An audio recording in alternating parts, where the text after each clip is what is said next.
Hello friends, कैसे हो आप सब। आई होप कि आप सब बहुत अच्छे होंगे। और आज के इस वीडियो में मैं आप सभी को बिहार बोर्ड के द्वारा जारी इंटरनेट पे जो मॉडल सेट जारी किया गया है केमिस्ट्री का 2022 एग्जाम के लिए, तो इसमें हम लोग ऑब्जेक्टिव को पढ़ेंगे। और आप सभी को पता होना चाहिए कि प्रत्येक वर्ष बिहार बोर्ड के द्वारा ये मॉडल सेट जारी किया जाता है।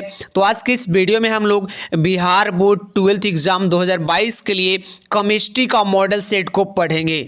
और इस वीडियो को आप लोग लास्ट तक देखिएगा। और उससे पहले मैं आप सभी से रिक्वेस्ट करना चाहूँगा, यदि जो आप लोग फिजिक्स का मॉडल सेट अभी तक नहीं देखे हैं तो जा करके देख लीजिएगा, डिस्क्रिप्शन में लिंक देखने को मिलेगा। तो स्टार्ट करते हैं वीडियो को। उससे पहले मैं आपको बता दूं कि जो भी आप लोग इस चैनल पे आप लोग नए हैं, जो भी स्टूडेंट्स इस चैनल पे नए हैं, वीडियो के नीचे रेड रंग में सब्सक्राइब लिखा हुआ दिख रहा है, तो उसे दबा करके बगल वाले घंटी को ऑन कर लीजिएगा। तो स्टार्ट करते हैं वीडियो को और चलते हैं क्वेश्चन की ओर। और इस वीडियो को कंप्लीट देखिएगा क्योंकि मॉडल सेट से काफ़ी सारे ऑब्जेक्टिव जो कि पूछे जाते हैं। चलिए, क्वेश्चन नंबर फर्स्ट में पूछा गया है, निम्नलिखित में अक्रिस्टलीय ठोस कौन है। यहाँ पे पूछा गया which of the following is a non crystalline solid. तो फर्स्ट का आप क्या हो जाएंगे, डी हो जाएंगे, प्लास्टिक हो जाएंगे, याद रखिएगा। क्वेश्चन नंबर 2 में देखिएगा, पिंड केंद्रित घनाकार इकाई सेल में परमाणुओं की संख्या होती है। पूछा गया है, यहाँ पे देखिए the number of atom in body, यहाँ पे पूछा गया यूनिट सेल का। ठीक है, तो यूनिट सेल पूछा गया यानी परमाणुओं की संख्या होती है। पिंड केंद्रित में पूछा गया है, तो 2 का क्या हो जाएंगे, यहाँ पे ध्यान में रखिएगा, ऑप्शन ए हो जाएंगे, बिल्कुल सही जवाब है, यानी 2 हो जाएगा। जो कि पिंड केंद्रित घनाकार इकाई सेल में परमाणु की संख्या 2 होती है, तो ऑप्शन ए जो कि बिल्कुल सही है। चलिए, क्वेश्चन नंबर 3 में देखिएगा, घनाकार क्रिस्टल में जो कि ब्रेविस, यहाँ पे ब्रेविस जालकों की संख्या होती है। तो 3 का आपका सही जवाब क्या हो जाएंगे, डी हो जाएंगे, 14 होते हैं, बिल्कुल याद रखिएगा। ठीक है, यहाँ पे सही जवाब जो कि डी हो जाएगा। चलिए, 4 में देखिएगा, निम्नलिखित में किस दोष के कारण जो कि क्रिस्टल के घनत्व में कमी होती है। बिल्कुल यहाँ पे देखिएगा पूछा गया है जो कि यहाँ पे विच डिफेक्ट, और यहाँ पे देखिए डिक्रीज पूछा गया है, और डेंसिटी एक क्रिस्टल लाइन जो कि क्रिस्टल में पूछा गया है। तो यहाँ पे क्रिस्टल के घनत्व में कमी होती है, तो आपका 4 का क्या हो जाएंगे, बी हो जाएंगे, शॉर्ट की हो जाएंगे। निम्नलिखित में किस दोष के कारण ठोस का जो कि क्रिस्टल के घनत्व में कमी होती है, तो शॉर्ट की दोष के कारण, बिल्कुल याद रखिएगा, ऑप्शन बी होगा 4 का। चलिए, 5 में आप लोग देखिएगा, मोलरता को व्यक्त किया जाता है। यहाँ पे पूछा गया है मोलरिटी का पूछा गया है, तो आपका देखिए 5 का राइट आंसर ए हो जाएंगे, मोल पर लीटर में हो जाएगा। ओके, मोल पर लीटर हो जाएगा, तो आपका ए हो जाएगा, बिल्कुल याद रखिएगा।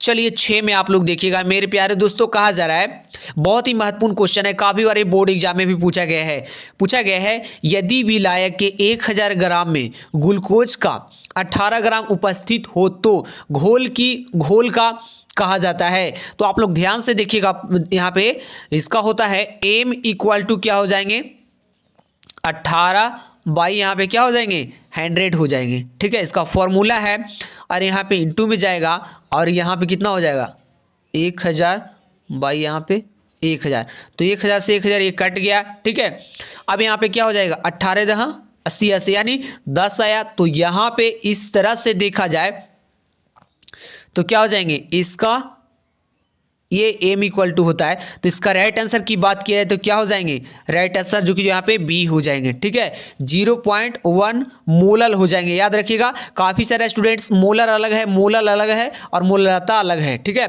तो इसलिए ध्यान में रखिएगा, सही ऑप्शन आपका बी हो जाएंगे। चलिए, 7 में देखिएगा, कहा जा रहा है, किसी तनु घोल का अनुसंख्य गुणधर्म निर्भर करता है। तो ये क्या करता है, विलेय के कणों की संख्या पर निर्भर करता है। आपका सही ऑप्शन सी हो जाएगा। याद रखिएगा, फटाफट समाप्त कर लेते हैं क्योंकि काफ़ी ज़्यादा समय लग रहा है। चलिए, 8 में है, किसी जो कि विलयन के प्रसरण दाब को किस संबंध से व्यक्त किया जाता है। तो 8 का आपका क्या हो जाएंगे, पाई इक्वल टू क्या हो जाएंगे, CRT। ठीक है, और इधर पाई सी लिए तो क्या हो जाएगा, इक्वल टू क्या बचा, RT बचा, तो RT दिख रहा है, तो ये है सही ऑप्शन नंबर आपका बी हो जाएगा। ठीक है, कई सारे स्टूडेंट्स का कन्फ्यूजन है, यहाँ पे कह रहे हैं कि सी होगा। ठीक है, तो एक बार दोबारा देख लेते हैं। कहा जा रहा है पाई इक्वल टू क्या हो जाएंगे, CRT हो जाएंगे। ठीक है, तो देखिए यहाँ पे पाई सी करेंगे हम लोग, यदि जो पाई सी करते हैं तो क्या बच जाएगा, RT ही ना बचेगा। तो इसलिए क्या हो जाएंगे, सही ऑप्शन नंबर आपका क्या हो जाएंगे, 8 का B हो जाएंगे। लेकिन कई सारे स्टूडेंट्स सी बता रहे हैं, थोड़ा आप लोग भी देख लीजिएगा। चलिए 9 में देखिएगा, विद्युत धारा की वह मात्रा जो, देखिए पूछा गया है कॉपर सल्फेट CuSO4 के घोल से 1 मोल कॉपर को मुक्त करती है। तो क्या है, 9 का आपका C हो जाएगा, 2 फैराडे हो जाएगा। चलिए 10 में देखिएगा, फैराडे के विद्युत विच्छेदन के प्रथम नियम को व्यक्त करने के लिए निम्नलिखित में कौन सही है। तो आप सभी को पता होगा, 10 का B हो जाएगा, M इक्वल टू ZCT हो जाएगा। सही ऑप्शन नंबर आपका B हो जाएगा। 11 में देखिएगा, किसी भी विलयन की सांद्रता घटने के साथ निम्नलिखित में क्या जो कि परिवर्तन होता है। 11 का आपका राइट आंसर की बात किया है तो A हो जाएगा, जो कि मोलर चालकता बढ़ती है, मोलर चालकता बढ़ती है। चलिए 12 की ओर चलते हैं। देखिए यहाँ पे ध्यान से आप लोग देखिएगा, कहा गया है निम्नलिखित में कौन प्राथमिक सेल नहीं है। तो 12 का आपके क्या हो जाएंगे, जो कि लेड जो कि संचायक हो जाएंगे। ठीक है, इसी को हम लोग द्वितीयक सेल भी बोलते हैं। तो आपका सही ऑप्शन नंबर डी हो जाएगा, प्राथमिक सेल नहीं है। तो यहाँ पे क्या हो जाएंगे, सही ऑप्शन नंबर आपका डी हो जाएंगे। 13 में देखिएगा, निम्नलिखित में कौन कारक अभिक्रिया दर को प्रभावित करता है। 13 का आपका डी हो जाएंगे, जो कि टेम्परेचर भी हो जाएगा, जो कि प्रेशर भी हो जाएगा, दाब भी हो जाएगा, और यहाँ पे सांद्रण। सही ऑप्शन नंबर क्या हो जाएगा, डी हो जाएगा। इनमें से सभी हो जाएगा, टेम्परेचर, प्रेशर सब कुछ हो जाएगा। चलिए 14 में देखिएगा, जो कि शून्य कोटि अभिक्रिया के लिए वेग स्थिरांक की इकाई, बहुत ही महत्वपूर्ण क्वेश्चन है। 14 का आपका क्या हो जाएंगे, ए हो जाएंगे, मोल पर लीटर सेकेंड हो जाएंगे। चलिए 15 में देखिएगा, यदि कोई प्रथम कोटि की अभिक्रिया 32 मिनट में 75% पूरी हो जाती है, तो यहाँ पे कहा गया है इसके 50% पूरा होने में समय लगेगा। तो आपका 15 का क्या हो जाएंगे, सी हो जाएंगे, 16 मिनट हो जाएंगे। आप लोग इसको निकालिएगा तो 16 मिनट आएगा। ठीक है, चलिए 16 में देखिएगा, यदि किसी अभिक्रिया का वेग निम्नांकित प्रकार से व्यक्त होता है तो इसकी अभिक्रिया कोटि पूछा गया होगी। तो आपका 16 का राइट आंसर बी हो जाएगा, 3 हो जाएंगे। चलिए फटाफट समाप्त कर लेते हैं। 17 में देखिएगा, जो कि भौतिक अधिशोषण के लिए अधिशोषण की ऊष्मा होती है। तो आपका 17 का ए हो जाएंगे, 20 माइनस से 40 जो कि केजी मोल पर हो जाएंगे। चलिए 18 में देखिएगा, जो पदार्थ जल का पृष्ठ जो कि तनाव कम कर देता है कहलाता है। 18 का आपका राइट आंसर की बात किया है तो क्या हो जाएंगे, पृष्ठ, यहाँ पे पृष्ठ सक्रिय कारक हो जाएंगे। कई सारे स्टूडेंट्स जो कि बी लगा रहे हैं। ठीक है, 18 का बी, लेकिन आप लोग देख लीजिएगा, मुझे भी लगता है कि क्या हो जाएंगे, जो पदार्थ जल में पूछा गया है, लेकिन मेरे हिसाब से तो डी होना चाहिए। आप लोग देख लीजिएगा। ठीक है, बी है तो बी भी हो सकता है, ऐसा नहीं है। चलिए 19 में देखिएगा, निम्नलिखित में कौन जल में कुलाइड विलयन का जो कि निर्माण करता है। तो 19 का आपका क्या हो जाएंगे, 19 का राइट आंसर की बात किया है तो क्या हो जाएंगे, सी हो जाएंगे, स्टार्च हो जाएंगे। बिल्कुल आप लोग याद रखिएगा, 19 का सी हो जाएंगे। थोड़ा सा इसमें कन्फ्यूजन है तो आप लोग देख लीजिएगा। ठीक है, ऐसे तो डी ही होना चाहिए। चलिए 20 में देखिएगा, पूछा गया है निम्नलिखित में कौन जो कि पाइसी कारक है। तो आपका 20 का राइट आंसर की बात किया तो बी हो जाएगा, तेल हो जाएगा, ऑयल हो जाएगा। 21 में देखिएगा, कहा गया है, देखिए यहाँ पे ध्यान से, थोड़ा सा ये मिस्टेक हो जाएगा, यहाँ पे हो जाएगा कोला माइन हो जाएगा। ठीक है, ऐसा नहीं कि काला माइन होगा, कोला माइन निम्नलिखित में से निम्नलिखित में किस धातु का अयस्क है पूछा गया है। तो आपका 21 का राइट आंसर क्या हो जाएगा, डी हो जाएगा, जिंक हो जाएगा। ठीक है, 21 का क्या हो जाएगा, जिंक हो जाएगा। सही ऑप्शन नंबर आपका डी हो जाएगा। चलिए 22 में देखिएगा, पूछा गया है मॉन्ड प्रक्रम में जो कि यहाँ पे मॉन्ड प्रक्रम के द्वारा निम्नलिखित में किस धातु का शुद्धिकरण किया जाता है। तो आपका 22 का राइट आंसर ए हो जाएगा, निकेल हो जाएगा, याद रखिएगा। 23 में देखिएगा, जो कि थर्मोइट विधि में निम्नलिखित में कौन अवकारक है। तो आपका 23 का राइट आंसर की बात किया है तो क्या हो जाएगा, डी हो जाएगा, एल्युमिनियम हो जाएगा।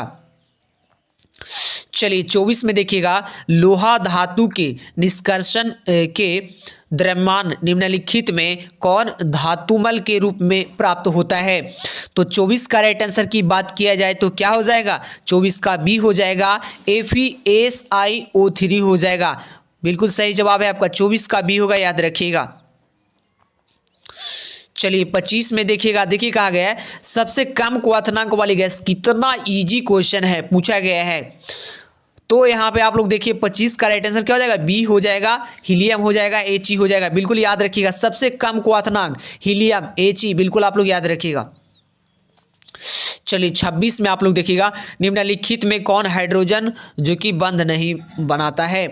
तो यहाँ पे कहा जाए which of the following does not from, जो कि हाइड्रोजन बॉन्ड पूछा गया है। तो आपका 26 का राइट आंसर क्या हो जाएंगे, 26 का आपका सी हो जाएंगे, क्या हो जाएंगे, HCl हो जाएंगे। 27 में आप लोग देखिएगा, जो कि ऑक्सीजन और ओजन है। तो ऑक्सीजन और ओजन क्या होता है, यहाँ पे ऑक्सीजन एंड ओजन आर, तो ये अपरूप होते हैं। तो आपका क्या हो जाएंगे, 27 का राइट आंसर सी हो जाएगा, याद रखिएगा। 28 में देखिएगा, निम्नलिखित में कौन द्विभाषमिक अम्ल है, द्विभाषमिक एसिड पूछा गया है। तो आपका 28 का राइट आंसर ए हो जाएगा, H3PO3 हो जाएगा। बिल्कुल आप लोग याद रखिएगा। 29 में देखिएगा मेरे प्यारे दोस्तों, संक्रमण तत्वों का जो कि स्थान आवर्त सारणी के अंतर्गत है। तो आपका 29 का सी हो जाएगा, डी ब्लॉक में हो जाएगा। बिल्कुल आप लोग याद रखिएगा। चलिए 30 में देखिएगा, निम्नलिखित में कौन संक्रमण तत्व का युग्म है। तो आपका 30 का राइट आंसर क्या हो जाएगा, डी हो जाएगा, Cu और Fe हो जाएगा, यानी कॉपर और आयरन हो जाएगा। चलिए 31 में देखिएगा, क्रोमियम दिया गया है, क्रोमियम यहाँ पे Z=24 का इलेक्ट्रॉनिक विन्यास पूछा गया है। तो आपका 31 का राइट आंसर की बात किया जाए तो यहाँ पे बी हो जाएगा। बिल्कुल आप लोग याद रखिएगा। चलिए 32 में देखिएगा, निम्नलिखित में किन तत्वों में 4f जो कि कक्षकों में इलेक्ट्रॉन क्रमबद्ध रूप से भरता है। तो आपका 32 का राइट आंसर ए हो जाएगा, लैथेनाइड हो जाएगा। बिल्कुल आप लोग याद रखिएगा। चलिए नेक्स्ट क्वेश्चन हम लोग 33 की ओर चलते हैं, और 33 में पूछा गया है Fe का ऑक्सीकरण अवस्था है। तो आप लोग देखिए इसका निकालिएगा। तो 33 का राइट आंसर की बात किया है तो बी हो जाएंगे, +3 आएगा। ठीक है, राइट आंसर की बात किया है तो बी हो जाएंगे। चलिए 34 में पूछा गया है CuNH3 4 और यहाँ पे 4 में प्रसंकरण होता है। तो 34 का आपका ए हो जाएंगे, Sp3 हो जाएंगे, याद रखिएगा। चलिए 35 में पूछा गया है विटामिन B12 में निम्नलिखित में कौन उपस्थित रहता है। तो 35 का क्या हो जाएंगे, क्वाल्ट हो जाएंगे। सही ऑप्शन नंबर आपका ए हो जाएंगे। तो इस वीडियो में हम लोग बिहार बोर्ड के द्वारा जारी 12th केमिस्ट्री का मॉडल सेट का 35 ऑब्जेक्टिव को पढ़े हैं, और ये पार्ट 1 हो गया है। और पार्ट 2 में आपको यहाँ पे 36 से 70 तक देखने को मिल जाएगा। हो सकता है कि ये वीडियो आप लोग काफ़ी दिनों के बाद देख रहे हैं, तो इसका पार्ट 2 जो कि डिस्क्रिप्शन में लिंक देखने को मिलेगा, जाकर के आप लोग देख लीजिएगा। और जो भी फिजिक्स का नहीं देखा है तो फिजिक्स का भी मॉडल सेट आप लोग जाकर के देख लीजिए, डिस्क्रिप्शन में लिंक है। दोस्तों मिलते हैं नेक्स्ट वीडियो में, तब तक के लिए जय हिंद, वंदे मातरम।